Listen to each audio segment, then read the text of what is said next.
소개받은 박찬승입니다. 오늘 제가 맡은 주제는 김구 선생의 정치 사상과 민주국가 구상이라는 것입니다.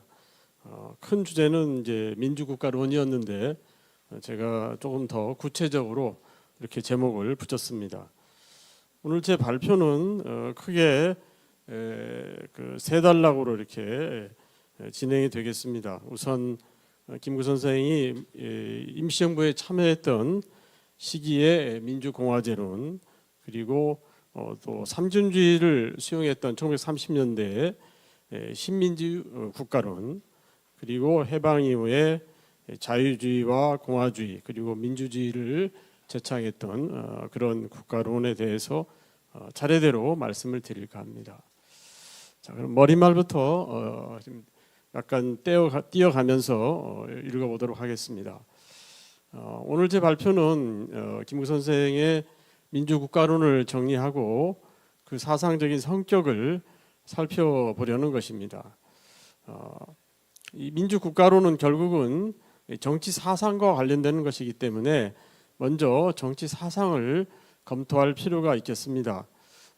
그동안 김구 선생의 정치 사상에 대해서는 주로 통일국가론과 문화국가론을 중심으로 연구가 이루어져 왔습니다. 오늘 두 번째 발표와 세 번째 발표도 이제 이런 주제로 진행이 되겠죠. 이런 그 문화국가론, 통일국가론에 대해서는 그동안 그 여러 분의 연구가 있어 왔습니다. 그러나 김구 선생의 어떤 정치 사상을 중심으로 해서 이 민주국가론을 논하는 그러한 연구는 그렇게 많지 않았습니다. 거기에 써 있는 바와 같이 정경환, 전재호, 문중섭, 박균열 선생 등의 연구가 있습니다. 정경환 선생은 김구의 정치 이념을 민족주의, 민주주의, 경제평등, 문화국가 등으로 나누어서 분석을 하고 있습니다. 그래서 책까지 내셨고요. 그리고 전재호 선생은 이 해방 이후 김구의 정치 이념을 정리하면서 그가 정치적으로는 자유주의, 사회경제적으로는 사회주의적 또는 사회민주주의적 요소를 수용하고 있었다, 이렇게 보았습니다. 또 문중섭 선생은 김구가 제시한 이상국가를 자주독립의 민족국가와 신민주국가, 문화국가와 세계 대동주의적 민주국가의 요건을 모두 충족시키는 그러한 국가였다라고 이렇게 분석을 하고 있습니다. 또 박균열 선생은 김구의 건국관을 분석하면서 그가 국가 건설에서 핵심 이념으로 삼은 것은 자주, 자유, 평등이었다고 이렇게 보았습니다. 사실 김구 선생은 이 자신의 정치 사상이나 국가론을 체계적으로 정리한 저수를 남기진 않았습니다. 다만 해방 직후에 발표된 나의 소원과 같은 글에서 자유, 민주주의, 독재 등에 대한 자신의 견해를 밝히고 있습니다. 그러나 이 역시 어떤 체계적으로 자신의 정치 사상을 설명한 글은 아닙니다. 일종의 에세이와 같은 그런 글이죠. 따라서 김구 선생의 민주국가론을 이해하기 위해서는 그의 여러 글과 발언, 그리고 독립운동 과정에서 나타난 정치적 선택을 종합적으로 검토할 필요가 있겠습니다. 그래서 이 글에서는 김구의 민주국가론을 앞서 말씀드린 것처럼 임시정부에 참여했던 시기 1920년대 그리고 1930년대 그리고 해방 이후 이렇게 세 시기로 나누어서 차례대로 살펴보고자 합니다. 그러면 8페이지로 넘어가도록 하겠습니다. 김구 선생이 독립운동을 위해서 상해에 도착한 것은 1919년 4월 13일이었습니다. 백범일지에 의하면 그는 고향 안악을 출발해서 신의주를 거쳐 중국 안동으로 건너갔습니다. 그 안동에서 약 일주일 정도 머문 뒤에 4월 9일경에 영국 이륙양행의 그 배를 타고 동행한 15인과 함께 4일 뒤인 13일 상해에 도착했다고 합니다. 이때 김구와 같이 배를 타고 온 이들은 거기 써놓은 바와 같이 안승원, 안병선, 김병조 등등이었습니다. 이 가운데 이제 김병조 선생은 우리가 다 아는 것처럼 3.1운동 당시 기독교계의 그 민족 대표 중에 한 사람이었습니다. 이분은 서울로 가는 대신에 의주 일대에서 만세운동을 주도했습니다. 그리고 이때 같이 의주에서 만세운동을 주도했던 분들이 주로 목사님들인데, 이분들이 이제 안동으로 가서 거기서 배를 타고 상해로 가게 되는데, 그때 김 선생이 여기에 같이 동승을 하게 되었던 것입니다. 4월 13일은 상해 독립운동가들이 임시의정원을 구성해서 임시현장을 만들고 임시정부를 만들었던 4월 11일로부터 이틀 뒤의 일이었습니다. 김구는 상해에 도착해서 자신의 지인들을 이제 찾아보게 되는데, 우선 먼저 황해도 장현 출신의 김보연을 만나게 됩니다. 그래서 그를 안내자로 해서 이동영 선생을 찾아가게 되었고, 그래서 4월 22일 제2차 임시의정원 회의가 열렸을 때 김구는 같이 왔던 김병조, 장덕로, 안승원과 함께 임시의정원 의원으로 참여하게 됩니다. 아마도 이동영 선생이 그렇게 주선을 했을 거라고 보여집니다. 그리고 내무부 의원 10인 중에 한 사람으로도 선임이 됩니다. 그리고 김구 선생은 안창호 선생에 의해서 임시정부 경무국장으로 임명이 됩니다. 안창호 선생은 5월 25일 상해에 도착해서 내무총장 겸 국무총리 대리를 이제 맡게 되는데요.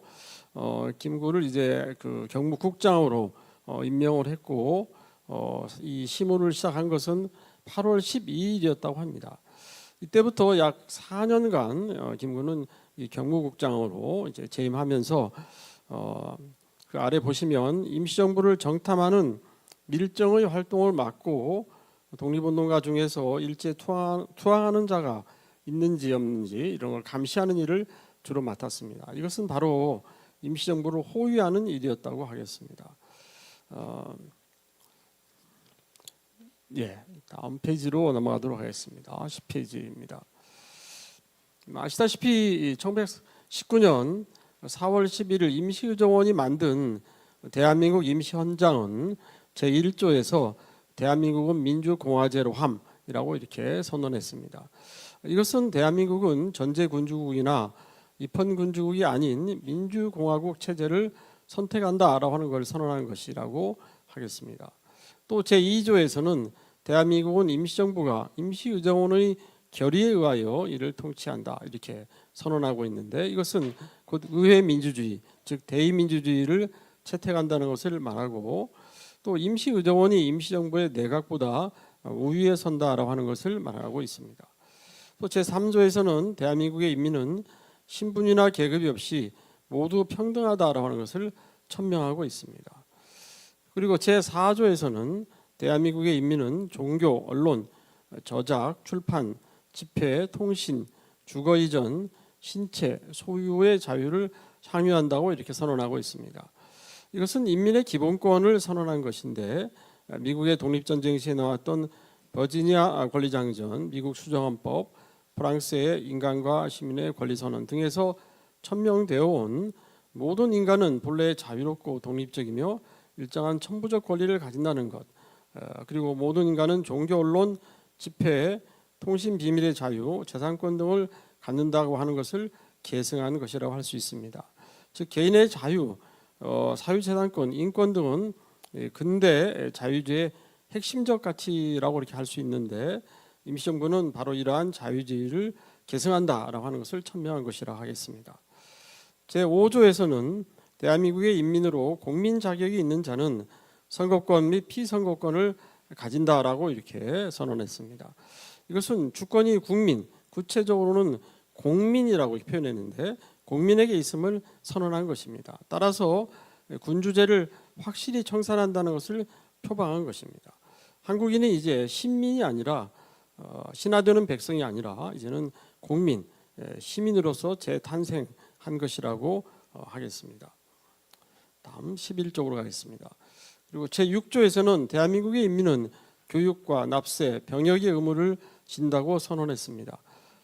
인민은 자유의 권리만이 아니라 의무도 가진다라고 하는 것은 근대 국가에서는 반드시 필요한 것이라 하겠습니다. 임시헌장은 이와 같이 근대 국가 국민의 의무인 이 3대 의무를 그대로 받아들이고 있다라고 볼 수 있겠습니다. 1919년 9월에는 이제 대한민국 임시 헌법이 만들어지게 되는데 임시헌장은 10조에 지나지 않았지만 임시 이제 헌법은 그것을 이제 몇십 조로 늘려서 만들게 된 것이죠.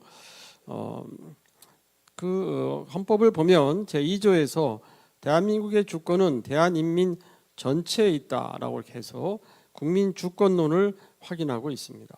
또 제8조에서는 대한민국의 인민은 신앙의 자유, 재산의 보유와 영업의 자유, 언론 출판 집회 결사의 자유, 서신 비밀의 자유, 거주 이전의 자유를 갖는다고 선언했습니다. 또 제9조에서는 선거권 및 피선거권, 청원권, 법치주의 등을 선언하고 있습니다. 그리고 제3장에서는 임시대통령, 4장에서는 임시의정원, 5장에서는 국무원, 6장에서는 법원 등을 서술해서 행정, 입법, 사법의 3권 분립을 명확히 하고 있습니다. 이와 같이 전체적으로 보면 대한민국 임시정부는 대한민국 임시헌장과 임시헌법을 통해서 서구의 민주공화제와 자유권적 기본권 체계를 수용한 근대적 민주공화국 체제를 지향하고 있었다라고 하겠습니다. 김구는 바로 이와 같은 임시정부를 자신의 활동 무대로 선택하고 적극적으로 참여했습니다.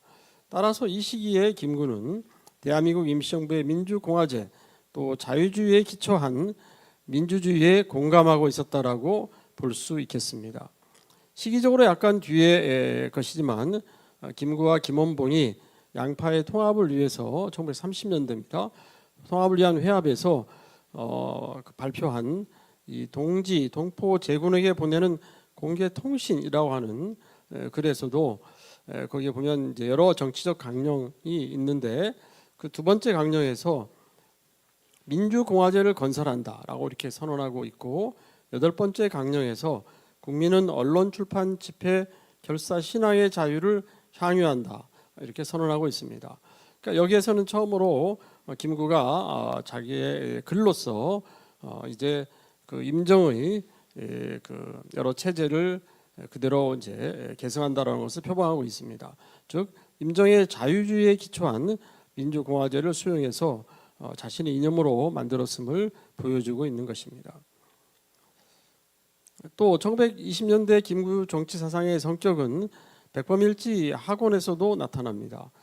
1920년대 상해 독립운동계는 사상적으로 민주주의와 이제 공산주의 쪽으로 이렇게 분화가 되어 있었는데 거기에 대해서 백범일지에 좀 자세하게 쓰고 있습니다. 그 인용문 가운데 맨 마지막 두 줄만 보시면 국무총리 이동희는 공산혁명을 부르짖고 대통령 이승만은 데모크라시, 민주주의를 주창해서 국내 석상에서도 의견 불일치로 종종 쟁론이 일어나 국시가 서지 못하고 있다 이렇게 이야기를 하고 있습니다. 즉 임시정부 내에서 공산주의니 민주주의냐는 분파 간의 충돌이 심각했다는 것입니다. 또 당시 상해파 공산당으로서 국무총리를 맡고 있던 이동희가 김구에게 나를 도와달라, 공산혁명을 같이 하자 이렇게 제안한 일이 있었는데, 이때 김구는 우리가 공산혁명을 하는 데에는 제3국제당 즉 코민테른의 지휘와 명령을 받지 않고 우리가 독자적으로 공산혁명을 할 수 있습니까? 라고 이렇게 물었다고 합니다. 그러자 이동희는 머리를 흔들며 답하기를 그것은 불가능하다라고 했다고 합니다. 이에 김구는 우리 독립운동은 한민족의 독자성을 떠나서 어느 제3자의 지도 명령의 지배를 받으면 자존성을 상실하고 의존적인 운동이 되니 저는 선생의 지도를 따를 수가 없다 이렇게 답했다고 합니다. 이것을 보면 김구 선생은 당시에 공산주의 운동에 대해서 몹시 부정적인 시각을 갖고 있었음을 알 수 있습니다. 다음 문단을 보시면 한편 김구는 22년 9월에 내무총장으로 내정되었다가 23년에 이제 내무총장으로 취임을 합니다. 그리고 취임 당일에 내무총장 명의로 내무부령 제1호를 발표했는데 이것은 국민대표회에 대한 해산령이었습니다. 23년 초부터 이 국민대표회가 상해에서 열리고 있었는데 여기에 대해서 이것을 해산하라고 하는 명령을 내리고 있는 것이죠. 이와 관련해서 이 국민 대표회와 관련해서 김구는 안창호 선생은 여기에 참여를 했었지만 김구는 여기에 참여하지 않고 임시정부 유지파의 입장을 지키고 있었습니다. 백범일지를 보면 14쪽을 보시면요. 14쪽에 보시면 이 국민 대표에 대한 그 김구 선생의 시각을 볼 수 있습니다. 상해에서 개최한 국민 대표회는 잡종회라고 해야 가하니 일본, 조선, 중국, 러시아 등 각처 한인 대표들이 그 약 200여 명이 여기에 회집하였는데 그 중에는 이르크츠크 또 상해 양파의 공산당이 서로 경쟁적으로 민족주의자인 대표들을 분열시켜서 양파의 공산당이 끌어들여 이르크츠파는 창조파, 상해파는 이제 또 개조파가 되는 것이죠. 창조와 개조를 주장했었다 이렇게 이제 쓰고 있습니다. 그 아래에 보시면 이것을 보면 김구는 국민대표회를 사실상 좌우하던 상해파와 이르크츠크파의 공산당에 대해서 몹시 비판적인 시각을 갖고 있었음을 알 수가 있습니다. 이와 같이 김구는 사상이나 운동 측면에서 공산주의에 대해서는 부정적인 시각을 갖고 있었습니다. 이것은 당시 서구 민주주의 체제의 민주공화국을 지향하는 임시정부에 그가 몸을 담고 있었던 것과 깊은 관련이 있다고 보여집니다. 자, 이제 15쪽으로 넘어가도록 하겠습니다. 김구 선생은 1930년대 이후에 그 독립운동계에 등장한 이 삼균주의를 적극적으로 수용하고 있는 것으로 보여집니다. 1945년 8월 일본이 항복한 그 직후 김구가 이끌던 한국 독립당은 중정에서 제5차 임시 대표대회를 열었습니다. 여기에서 이 한국 독립당은 선언, 당강, 당책 등을 발표했는데요. 이것을 잠깐 보면 이 선언에서는 혁명의 역사가 한국 독립당에게 부여한 임무는 원수 일본의 침탈 세력을 박멸하고 조국을 완전 광복하는 것이다. 본 당은 이와 같이 유구한 연원을 가진 광영스러운 역사적 임무를 완성하기 위하여 우리 민족 운동을 복국, 건국, 치국의 단계로 분기 진행할 심요를 확인하였다. 특히 건국과 치국의 전 과정을 통해서 본당의 일관한 목표는 정치, 경제, 교육의 균등을 기초로 한 신민주국을 건립하는 동시에 민족과 민족, 나라와 나라의 평등을 실현하고 나아가 세계 일가의 진로로 향함에 있는 것이다 라고 이렇게 말하고 있습니다. 여기에서 보면 한국 독립당은 당시에 정치, 경제, 교육의 균등을 기초로 한 신민주국의 건립을 목표로 하고 있었음을 알 수가 있습니다. 그 맨 아래 문단으로 내려가서 보시면 또 9월 3일자로 45년 9월 3일입니다. 임시정부 주석 김구의 이름으로 발표된 임시정부의 당면 정책에서도 국내에서 건립될 정식 정권은 반드시 독립국가, 민주정부, 균등사회를 원칙으로 한 신헌장에 의하여 조직할 것을 천명하고 있습니다. 다음 페이지로 넘어가겠습니다. 16쪽입니다. 김구는 귀국 후인 1945년 12월 30일에 발표한 3천만 동포에게 고함이라는 방송에서도 정치, 경제, 교육의 균등을 기초로 한 신민주국을 건설합시다.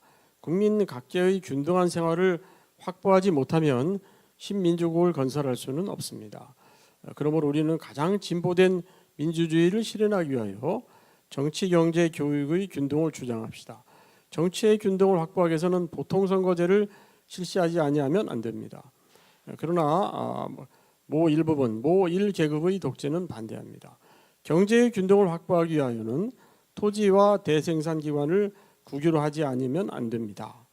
교육의 균등을 실시하기 위해서는 조속히 의무교육을 국비로서 실시하지 않으면 안 된다고 생각합니다.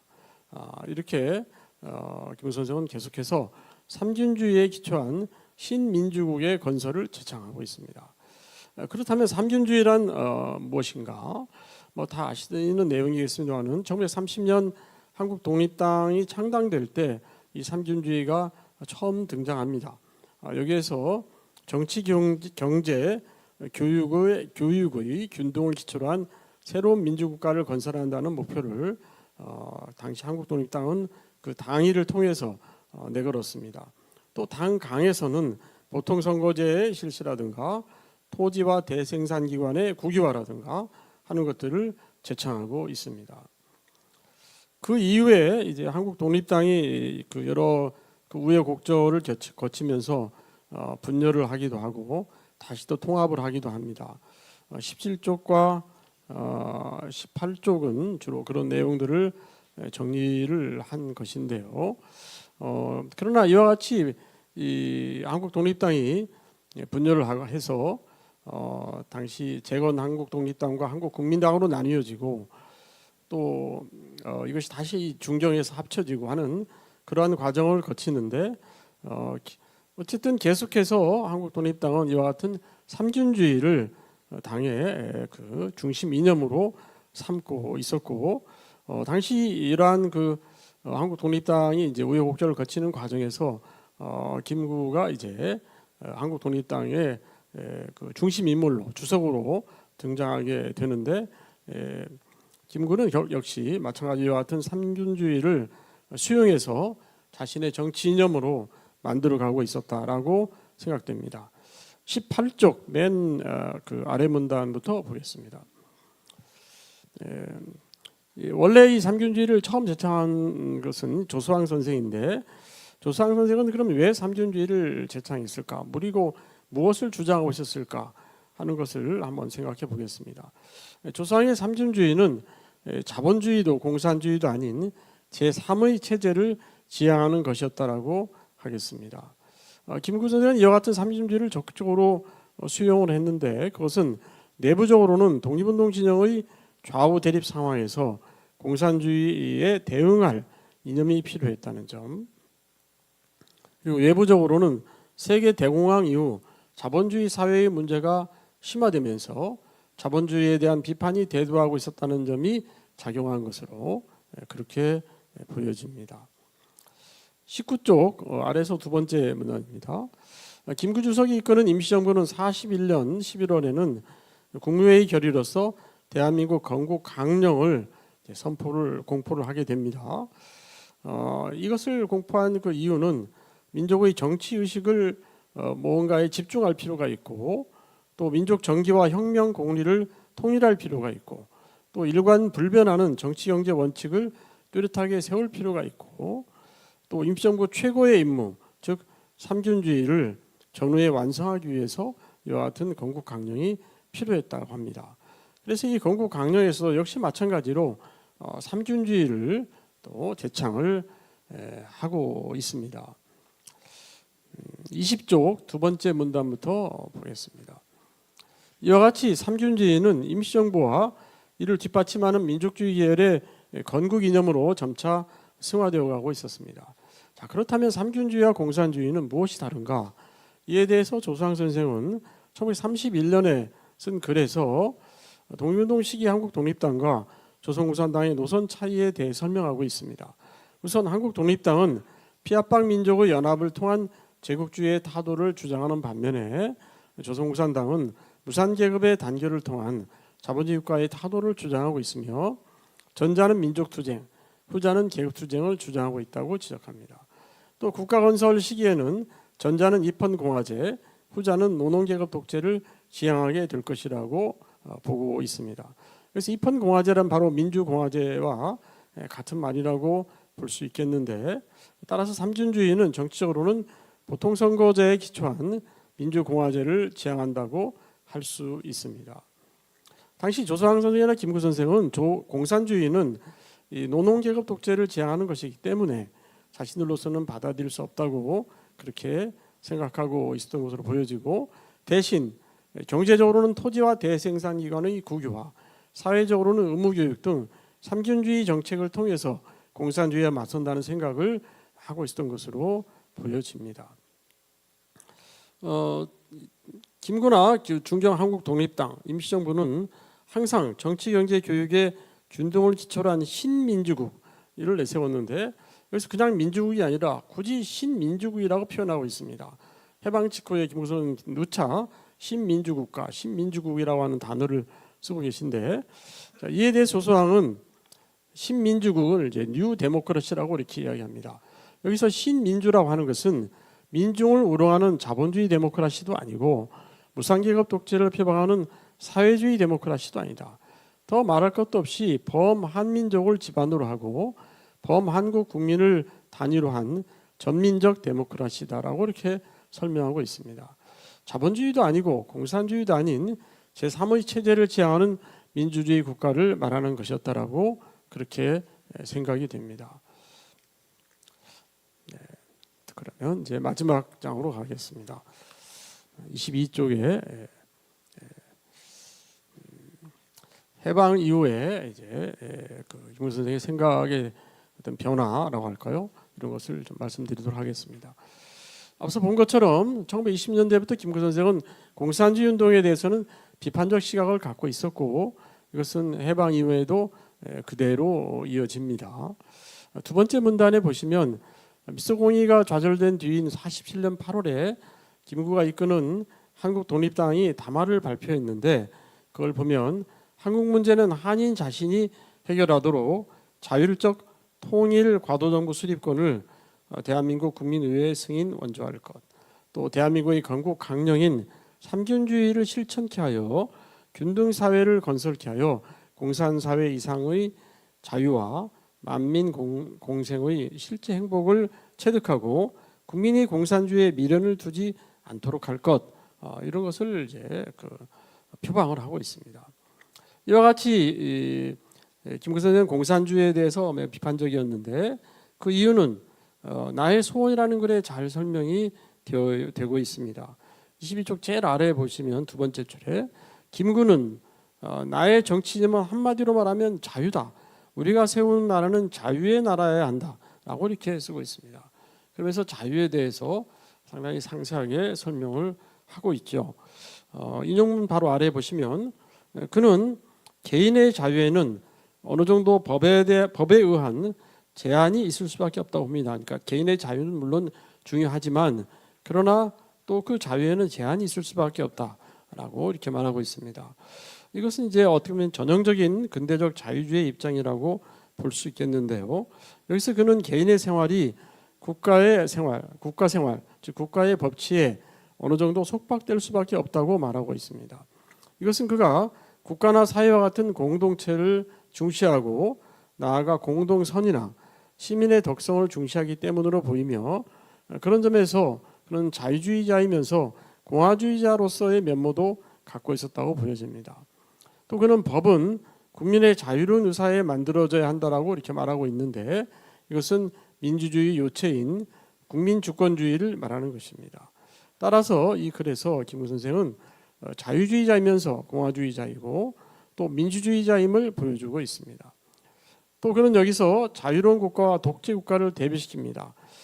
그는 나는 우리나라가 독재의 나라가 되기를 원하지 아니한다 이렇게 이야기하고 있습니다. 독재의 나라에서는 정권에 참여하는 계급 하나를 제외하고는 다른 국민은 모두 노예가 되고 만다 이렇게 말하고 있고요. 또 독재 중에서도 가장 무서운 독재는 어떤 주의, 즉 철학을 기초로 하는 계급 독재다.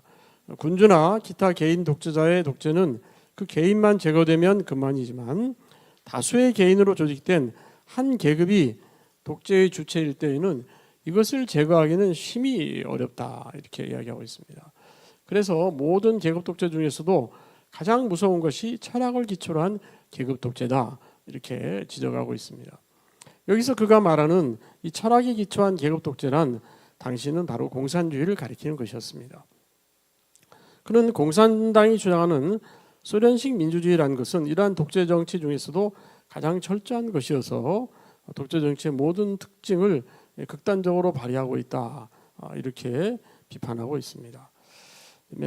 그 마지막 문단으로 넘어가 보시면 그는 산에는 한 가지 나무만 나지 아니하고 들에는 한 가지 꽃만 피지 아니한다.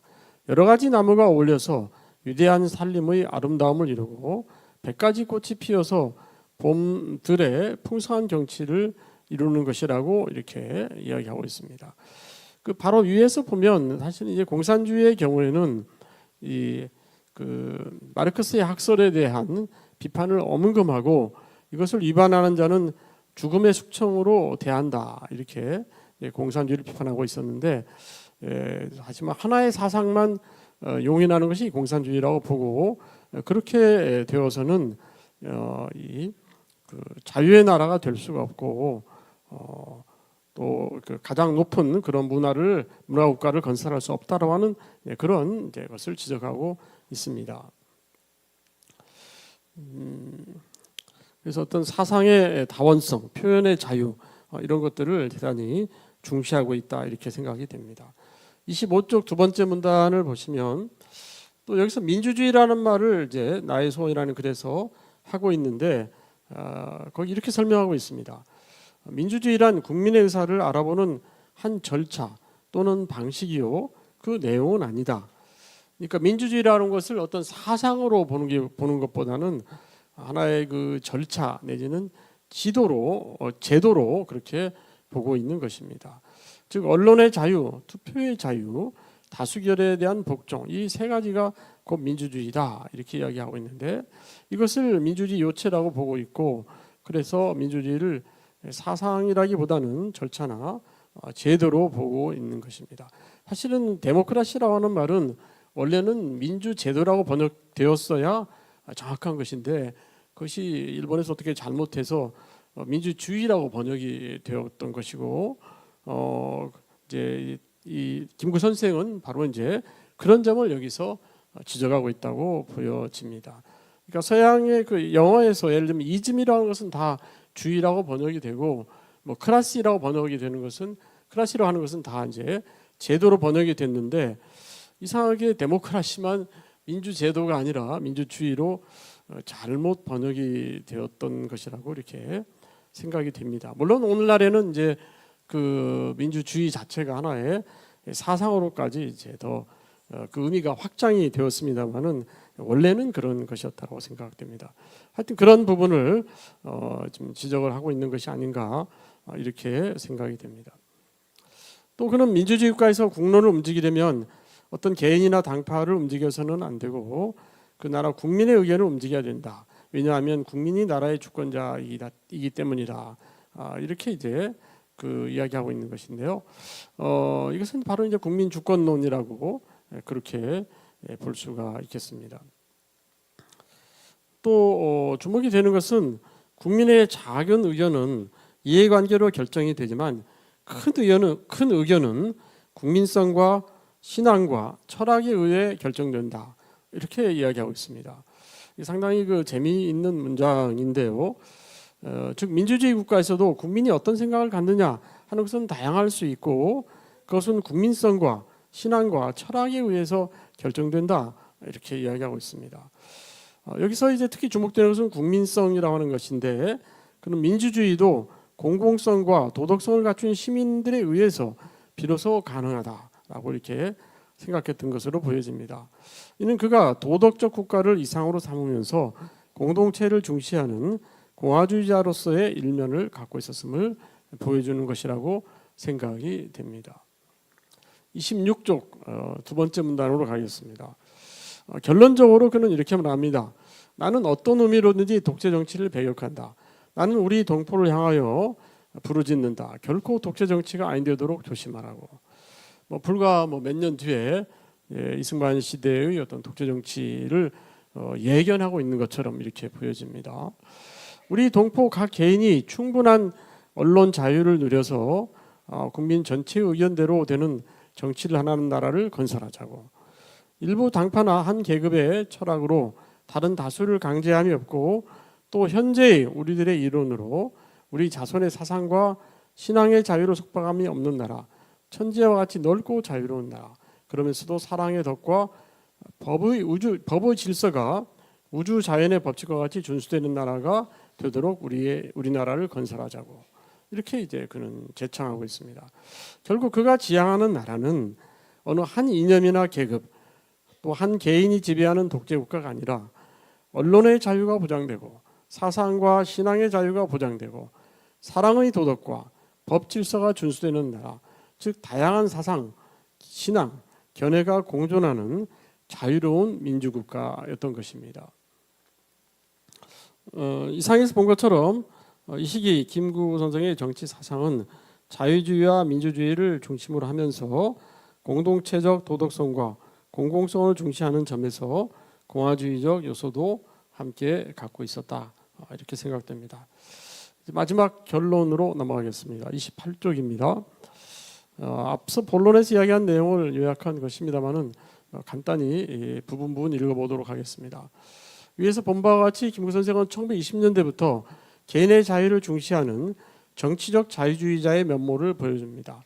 임시정부에 참여하면서 민주공화제의 원리를 수용했고 민주주의 이념도 받아들였습니다. 따라서 그는 공산주의 이념이나 운동에 대해서는 비판적이었습니다. 이러한 인식은 해방 이후에도 그대로 이어집니다. 그러나 김구의 정치 사상은 단순한 자유주의만 머물지 않았습니다. 그는 국가의 법질서와 공동체적 도덕성, 국민의 철학교육 등을 강조함으로써 국가와 사회의 공동선을 중시하는 공화주의자로서의 면모도 보여주고 있습니다. 또한 민주주의의 핵심 원리로서 언론의 자유, 자유로운 투표, 다수결 원칙을 강조함으로써 국민주권에 기초한 민주주의 정치에 대한 인식을 분명히 하고 있습니다. 이런 점에서 김구의 정치사상은 자유주의를 중심으로 하면서 공화주의와 민주주의의 요소가 결합된 그런 사상적 성격을 갖고 있다고 볼 수 있겠습니다. 또 30년대 이후에는 조소왕이 창안한 삼균주의를 수용하고 있습니다. 정치, 경제, 교육에서의 균등을 강조하는 사상으로 당시 민족주의 계열 정당의 기본 이념이 되었고 김구 선생도 이것을 받아들이는 것입니다. 또 1941년에는 임시정부 건국강령의 기본 이념이 되었습니다. 당시 임시정부와 한독당에서는 삼균주의에 기초한 건국 구상으로 보통선거제의 실시, 토지와 대생산기관의 국유화, 의무교육 같은 것을 내세우고 있습니다. 김구 선생은 이러한 그 정책들을 자신의 정책으로 수용하고 있습니다. 이제 마지막 문단 부분만 읽도록 하겠습니다. 결국 김구 선생의 정치 사상은 정치적 측면에서 개인의 자유와 국민 주권을 중시하는 자유주의적 민주주의를 기반으로 하면서도 공동체의 도덕성과 공공성을 강조하는 공화주의적 요소를 포함하고 있었습니다. 동시에 사회경제적 측면에서는 삼균주의를 통해서 정치, 경제, 교육의 균등을 지향하는 새로운 민주국가를 구상하고 있었다, 이렇게 볼 수 있겠습니다. 따라서 김구 선생이 지향한 신민주국은 자유주의, 민주주의, 공화주의의 정치적 원리와 삼균주의, 사회경제적 평등 이념이 결합된 국가 구상이었다고 정리할 수 있겠습니다. 긴 시간 들어줘서 감사합니다.